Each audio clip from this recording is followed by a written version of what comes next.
porque se llenó de árabe. Dicen que en Colombia es donde lo hablamos mejor y yo sí creo.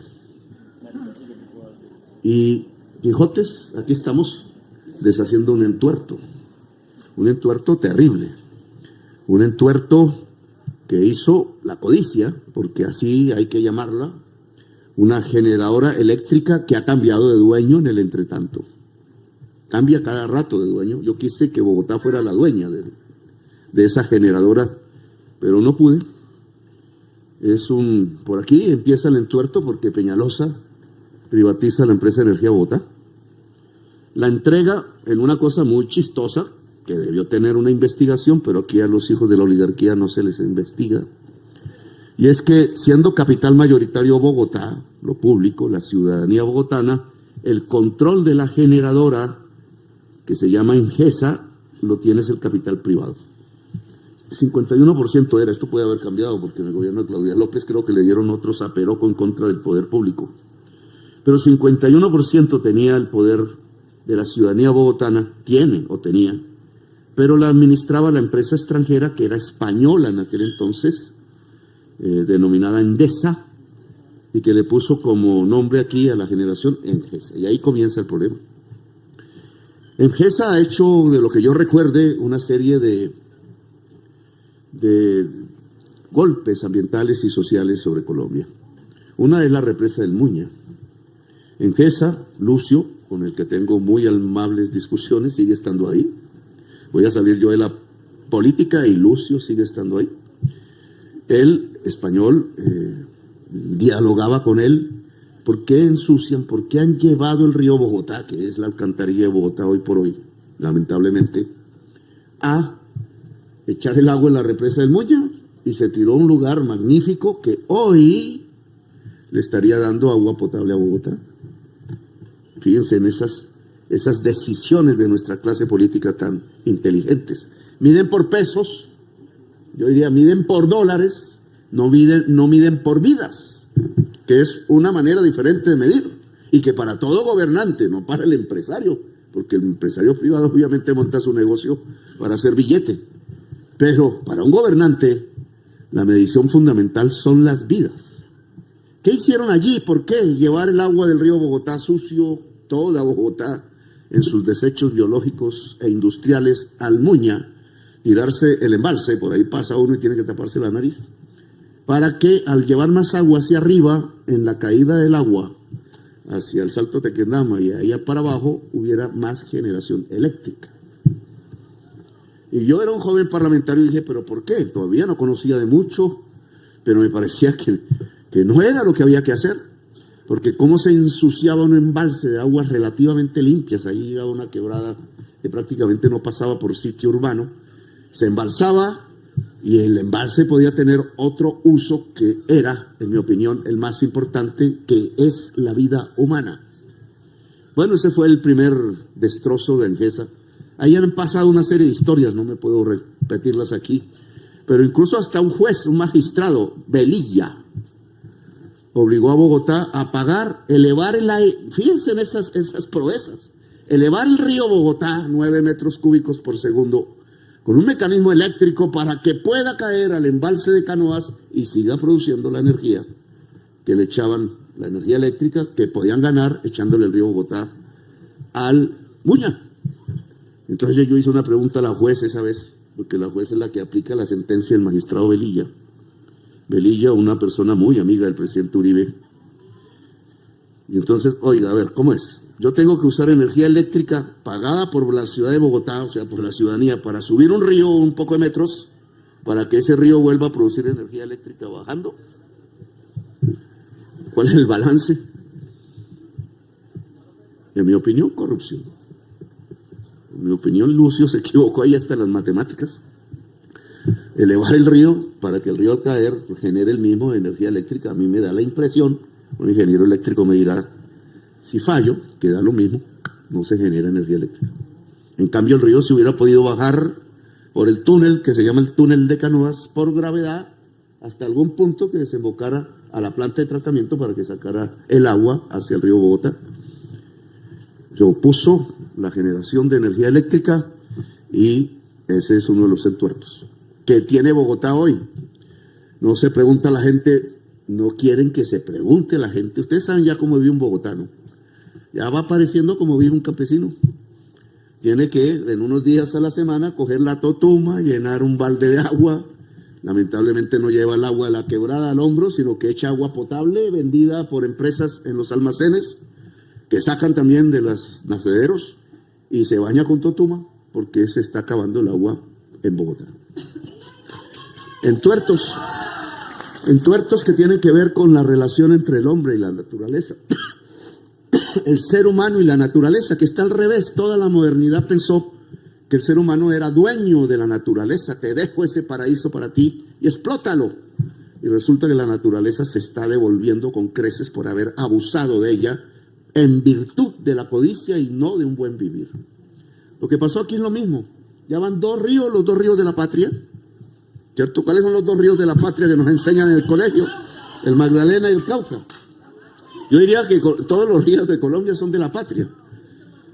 Pero, digamos, esto cruzan dos ríos por donde más vive la gente colombiana. Y en ambos decidieron hacer hidroeléctricas inmensas. Y en ambos, el que decidió eso en el fondo fue Uribe. No le he hecho toda la culpa a Uribe porque la idea antioqueña venía desde antes y esta también venía desde antes. Pero posibilitó, extremó las acciones, las volvió rápidas y en cada río de Colombia, de los grandes, Magdalena y Cauca, hicieron un embalse para hidroeléctrica. Y la pregunta es, ¿sirve? Miren lo que ha pasado con la hidroeléctrica de Ituango, río Cauca. Está en riesgo, el gobernador ahora me va a regañar, pero está en riesgo. Está en riesgo porque la hicieron junto a una placa tectónica o una falla tectónica que es la misma que pasa por Armenia y que es la misma que nos desbarató la carretera que va a Nariño por el Cauca, en Rosas. La misma. Y entonces nos friega la carretera y no nos va a fregar el embalse algún día. ¿Y qué pasa si friega el embalse? ¿Qué le pasa a la población río abajo antioqueña? Pero es que los que viven abajo de Antioquia, bajando hacia el Caribe, como la misma población de Ituango, como el Bajo Cauca, que se llama así, como mis paisanos, donde yo nací, y el departamento de Córdoba y de Sucre, pues quedan inundados. Si no hay el estudio, el sistema de emergencia que debe pagar esa represa, pues en cualquier momento hay un desastre como el de Armero.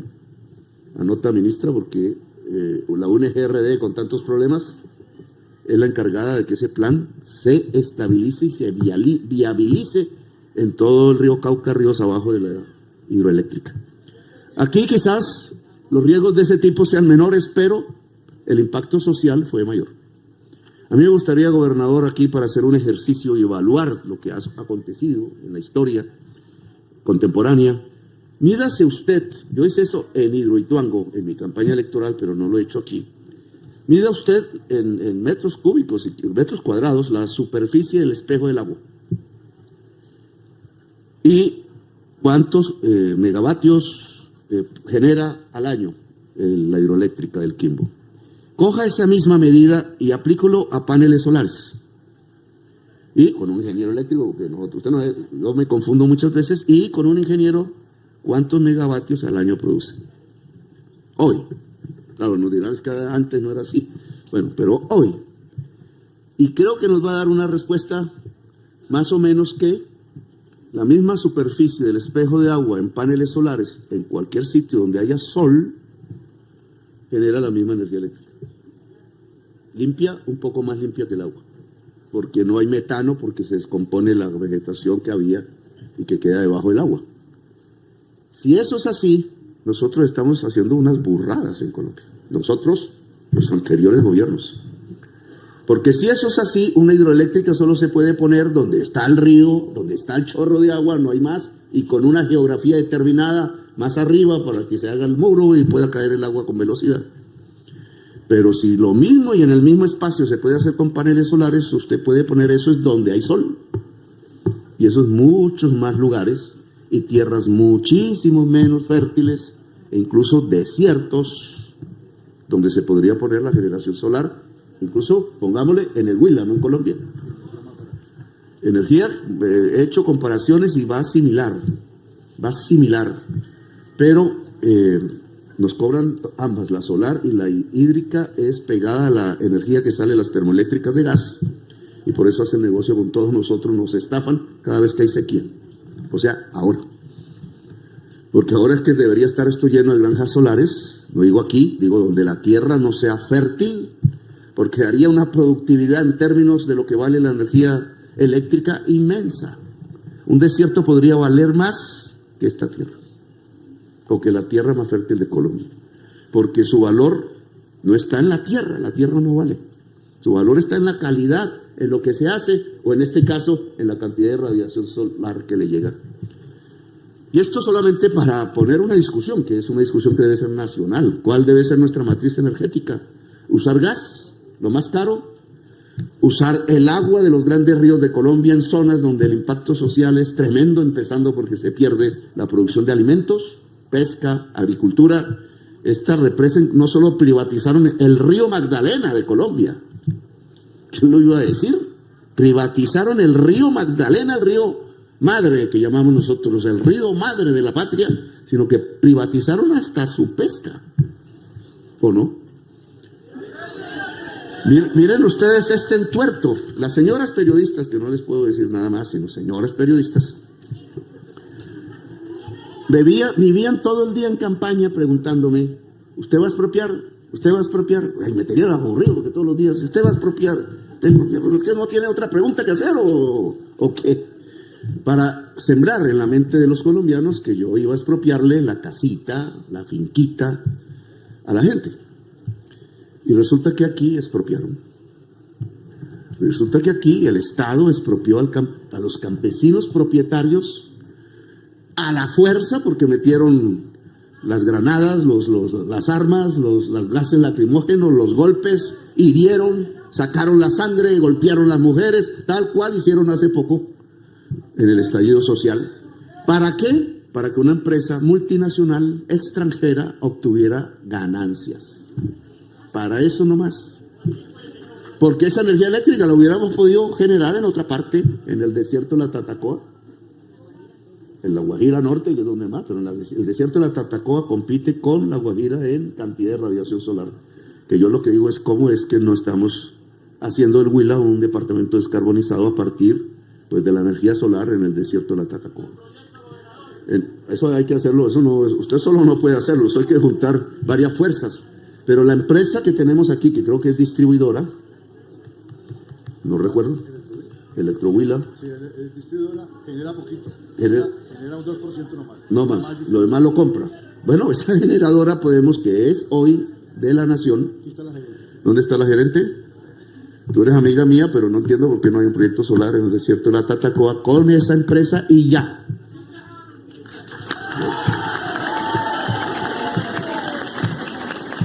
Ahí descubrí en Urrá, pero eso parece ser un modelo. Esas son las vagabunderías que se hacen en Colombia. Entonces en Urrá venden a una X empresa, X que uno no sabe ni quiénes son, 220 pesos kilovatio hora. Urrá es un embalse como este. También con un impacto social tal que asesinaron los indígenas para hacer el embalse. A un amigo mío que se llamaba Don Pernía Domingo. Lo echaron al río Sinú despedazado. Lo confesó después, creo que Mancuso. Así se hacen las hidroeléctricas en Colombia, matando a la gente. Esa, 220 pesos kilovatio hora, y se la vende a Aires, que es la distribuidora, después en Barranquilla, etcétera, a 880 pesos kilovatio hora. Y esa se lo vende a los usuarios a 1.100 kilovatios hora, lo que vale 200, 5 veces más. Y los usuarios son 2 millones de personas, 3 millones de personas, familias, la mayoría pobres en la costa atlántica. Y entonces uno se pregunta, ¿y entonces aquí qué es el poder público? ¿Qué es lo público? Si Urrá es público, ¿qué es lo que están haciendo con el Estado y con el pueblo colombiano si no es business, business y business, oscuros e incluso con dinero de la mafia? Pues esos son los entuertos que hay que deshacer. Y ahora aquí estamos al frente de uno. Nunca se debió haber hecho la represa de Hidroituango. Nunca se debió haber hecho la represa del Quimbo. Esa es la realidad. Que entonces, ¿cómo se desarrolla el país? El desarrollo es el crecimiento de la vida, no acabar la vida. Y entonces eso implica que un proyecto, porque se necesita energía eléctrica, tiene que hacerse de tal manera que impacte lo menos posible la vida. Claro, aquí se mete el regionalismo, porque el mismo espacio que utiliza Hidroituango se hubiera podido hacer en La Guajira, haciendo socios a los indígenas guayú, socios, no sobre los indígenas guayú, y produciría la misma energía, no habría riesgo sísmico sobre el campesinado que vive ahí abajo y las poblaciones, y estaría en La Guajira, pero que a veces no vale que esté en La Guajira, sino que esté en Antioquia y esté en Bogotá. Y ese es un mal nacional que se llama el centralismo. Así que, gobernador, yo le voy a pedir a usted que me ayude. Tenemos 2 años, usted un poquito más, para que podamos establecer fuertes proyectos de energía solar en el norte del Huila. Y la empresa... Con la empresa, sí. más que la empresa se recibieron el mal estado financiera, ya la estamos recuperando con la gerente. Entonces, esa es una primera tarea. Una segunda tarea, con el dueño de esta hacienda, que ya pues está en proceso de venta, ya la vendió. Estoy hablando un poco, digamos, de la historia, del lugar. Ahí me contó del que venía a matar a los indígenas, ¿cómo se llama? Matambo. Entonces se parece a Matamba. Entonces Matambo venía a matar a los indígenas y por el amor la diosa Mirtayú lo enamoró y dejó de matar indígenas. Hasta ahí la historia salió bien. Después no salió tan bien. Pero aquí necesitamos un poco de Mirtayús que nos ayuden a que no maten ni indígenas, ni negros, ni jóvenes, ni uniformados, ni no uniformados, ni a nadie de la ciudadanía colombiana. Mirtayú la necesitamos aquí, el gobernador, pero esa no la va a revivir usted, sino en todas las mujeres del departamento del Huila. Ahí revive, para que la violencia cese. Aquí hay fosfato, ¿cierto? Hay fosfato, hay fósforo y dolomita. Fósforo, bueno, eso ahí. Ese es uno de los elementos de 3 de los fertilizantes agrarios. Yo logré bajar el precio de los fertilizantes cuando casi arruina la agricultura colombiana, apenas llegué. Yo estaba por la tasa de cambio y por la escasez por la guerra de Ucrania, y estábamos en una inflación que llegó a sobrepasar en alimentos el 25% de crecimiento anual de los precios, lo cual significaba automáticamente hambre, crecimiento del hambre y la pobreza en Colombia, automático. Pudimos rebajar eso bastante y hoy el precio, la inflación incluso en el mes de agosto es 0%. Un éxito de este gobierno que no nos reconoce, claro. 0%. Pero uno de los factores fundamentales fue la rebaja aquí no fue que creció poquito, es que tumbamos los precios de los fertilizantes, y yo creo que ahora es necesario, hay que decirlo, fue porque nos vendieron urea barata de Venezuela. Eso hay que decirlo y reconocerlo. Se nos ayudó a detener el crecimiento de la pobreza en Colombia. Y eso, gobernador, me parece que debe ser un proyecto con la ministra y con el ministro de Industria, de Minas, que se vuelva poderoso para toda Colombia. La producción de fertilizantes para producción agraria en el Huila para Colombia. Y finalmente, pues aquí estamos indudablemente en un departamento agrario. Me he sorprendido incluso de la potencialidad agraria porque, como dice el gobernador, hongos, orongos y mucho ruido se van colocando en los primeros lugares de producciones de varias ramas agrarias y agroindustriales del país. Entre esas el café, que es un dolor de cabeza para nosotros, no porque sea malo el café, sino porque tiene una lucha interna que no es solo regional, ojalá fuera regional, sino que es de intereses del capital. La Federación Nacional de Cafeteros se la robaron los hijos de la oligarquía en Colombia. Cuando eso era poderoso, cuando era el sustento de la riqueza nacional y ubicada fundamentalmente en el antiguo viejo Caldas y en Antioquia, toda familia oligárquica puso los hijos ahí a devengar ingresos inmensísimos viviendo en París, en Nueva York, en Bruselas, como una diplomacia. Y se robaron el banco cafetero, se robaron la empresa Mercante Gran Colombiana, se robaron a Bianca, la primera, porque eran los cafeteros, llegaron a ser dueños de eso, arruinaron el mundo cafetero, arruinaron el café en el viejo Caldas, está sobreviviendo en Antioquia, pero ahí le están metiendo las minas de cobre. ¿Cómo se llama ese sitio? Que yo fui allá. No, pero el nombre de la Quebradona, en Jericó, que es un lugar hermosísimo. Campesinos regodos, pero hasta las mismas hermanas, eran compañeras de la hermana Laura, me ayudan a repartir los boletines para impedir que se metiera la mina de cobre en la región. El obispo del lugar. Y un campesinado que obviamente quiere producir alimentos y mantener su lugar, y no una mina que puede tumbar las montañas y llevar al río Cauca, lo que es uno de los lugares más hermosos de Colombia. Eso hay que detenerlo. Pero lo digo aquí porque aquí en el departamento del Huila indudablemente la vocación es agraria y agroindustrial. Y yo creo que tenemos que apoyar eso. Y una de las ramas más importantes es el café. ¿Cómo la Federación de Cafeteros realmente le sirve al campesino pobre cafetero de Colombia?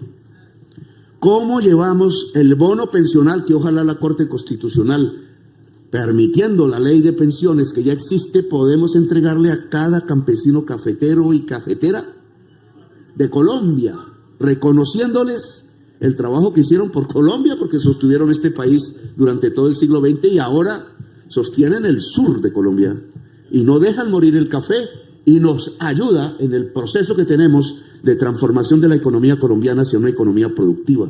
¿Cómo el campesino puede tener, y la campesina, porque las mujeres viven más que nosotros nos desgastamos demasiado en la vida, y entonces la pensión es más femenina que masculina, y es más en beneficio de la mujer? ¿Cómo logramos que toda mujer campesina del campo, toda mujer que haya sido ama de casa en su vida, toda mujer urbana, porque esto es para todas las mujeres, al llegar a su edad de pensión, tiene una pensión o un bono pensional en todo el departamento del Huila, de tal manera que cultivar no se vuelva un riesgo tan grande?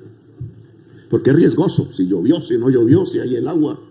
Pero si uno tiene la pensión asegurada, el bono pensional, la mujer que sabe uno que si le pasa algo o se le acabó la vida antes de, la mujer va a quedar protegida, no tirada por ahí en algún lugar en la tristeza y en la soledad. Son mecanismos que van garantizando que la vida productiva de la sociedad colombiana sea mejor, más segura, más eficiente, más rica para vivir. Aquí entonces tenemos que hacer un esfuerzo de reforma agraria, sí. El dueño, yo no quiero entrar en debates, pero ¿qué tanto de la ganadería donde puede haber arroz? ¿Cierto? Es una gran discusión en Colombia. 15 millones de hectáreas dedicadas a ganaderías extensivas cuando son más aptas para la agricultura. ¿Cuál es la diferencia? Que pueden haber muchos más puestos de trabajo. Entonces puede haber más riqueza en la sociedad, puede haber más capacidad de exportación y puede haber más alimentación barata, que significa más riqueza para incluso los habitantes de la ciudad. Ese es un objetivo, gobernador, así que poder ampliar aún más la reforma agraria en las tierras fértiles y, ministra, ver dónde en tierras menos fértiles la ganadería más intensiva a partir de sembrar bosque en el potrero puede ser también un escenario de desarrollo, y el dueño de esta hacienda nos puede ayudar mucho porque indudablemente hay un conocimiento acumulado en esas vacas gordas que tenemos al lado, que ni más ni menos es sobre todo carne. Yo cada vez como menos carne porque le estoy haciendo caso a mi hija, pero todavía hay gente que le gusta la carne y la carne pues algún día no será, pero por ahora es. Esas tareas, ministra, me parecen fundamentales. Yo no puedo dejar el Huila después de mi campaña sin que haya un salto en la producción agraria. Si la agricultura creció el 10% en el último año, si la agricultura creció un 10%, fíjese esa cifra, gobernador. Estas son cifras que solo obtiene la economía china, de 10, 11%. Pues la agricultura de Colombia en el primer año de este gobierno creció 10%, una estadística china. No lo cuenta RCN, no lo cuenta Caracol, pero yo se los cuento a ustedes. Crecimos como los chinos en agricultura. Eso tiene su riesgo, y es que haya una sobreoferta porque no industrializamos, porque no exportamos. Y queda la comida tirada en la calle, como tantas veces hemos visto. Comprada, que vale menos que lo que costó producirla. Hay que tener especial cuidado en eso. Todo el incremento de producción, si sobrepasa la demanda interna, debe ser para agroindustria, que aguanta en el tiempo, y para exportación, y eso implica una tarea del Estado mucho más dedicada a esos propósitos. Vender agricultura huilense en Estados Unidos, ¿por qué no? En el Caribe colombiano, ¿por qué no? En Europa, que nos queda más lejos, pero ¿por qué no? Vender lo que cada vez podamos producir más y más. El mundo se va a quedar sin alimentación. La crisis climática que aquí hablan y que aquí está. No necesito ya. A mí, cuando yo echaba discursos de la crisis climática decían que era un marciano. ¿Eso qué es? Está loco, Petro. ¿Cuántas veces no me han dicho que estoy loco? Pero mírenla. Esta es la crisis climática. Esto se llama, la selva amazónica se está quemando en este momento casi toda. Si eso ocurre, no va a haber humanidad en el planeta, ni vida, porque es uno de las grandes cadenas, los pilares de la existencia humana. En el planeta Tierra ya se han acabado en 5 ocasiones la vida de manera generalizada. Sobrevive por ahí un cucarrón y por ahí se monta otra existencia. Esta vez nos estamos aproximando. Y una de las consecuencias, si no lo solucionamos, la causa de la crisis climática es consumir petróleo, carbón y gas. Porque arroja, consumir en las fábricas, porque arroja el CO2 a la atmósfera, calienta el planeta y se produce esto. La manera de solucionarlo indudablemente es dejar de consumirlo, pero los que lo consumen son los países más poderosos de la Tierra. Pero uno de los efectos primero de la crisis climática es que se pierden las tierras fértiles. Se secan ríos en muchas regiones y disminuye la producción alimenticia ante una población que está creciendo en el mundo. Luego, la alimentación, la producción de alimentos, la agricultura es hoy esencial. Antes se veía por encima del hombro, antes no miraban al campesino, llegaba con sus mulas al pueblo, por allá lo veían pasar y nunca había una ayuda del Estado. Hoy el campesinado es una fuerza fundamental de la vida en toda la humanidad. Hoy necesitamos campesinos y campesinas, no que disminuyan. Hoy necesitamos que sepan más, que tengan mejores ingresos, que vivan mejor, que sus hijos estudien, pero no se vayan, sino que ese estudio se integre a la tierra, a la producción, a la tecnología, a poder alimentarnos. Hoy el campesinado no es desechable como lo miraron en el pasado los políticos, que lo hacían matar entre sí en masacres terribles, bárbaras. En el Huila debe haber mucho cuento al respecto, mucho relato, mucha historia, porque muchos tuvieron que ir escapándose hacia el Caquetá. Si eran liberales iban para un río y si iban conservadores iban para el otro río, porque se mataban entre sí. Hoy no puede ser lo mismo. Ustedes deben y tengan la seguridad que este es el gobierno del campesinado, el gobierno de las y los campesinos, y que cada día de trabajo de las instituciones agrarias, que quedaron muy poquitas porque las acabaron muchísimas, debe ser un trabajo en favor del campesinado y la producción de alimentos en Colombia. Que sirva, por tanto, esta indemnización, como llaman jurídicamente, reparación de una cosa que nunca debió haber sucedido, una cosa que no debería estar ahí, además, embalsando el río grande y madre de la patria. Reciban esta reparación por parte del gobierno del cambio. De nosotros no habrá granadas disparadas a los ojos, sino abrazos, cariños, besos y trabajo en función de un mejor vivir para la familia campesina. Gracias, muy amables, y que ojalá la próxima vez que vengamos esto esté lleno de arroz, que más frutas, maracuyá, mango, etcétera. Gracias, muy amables.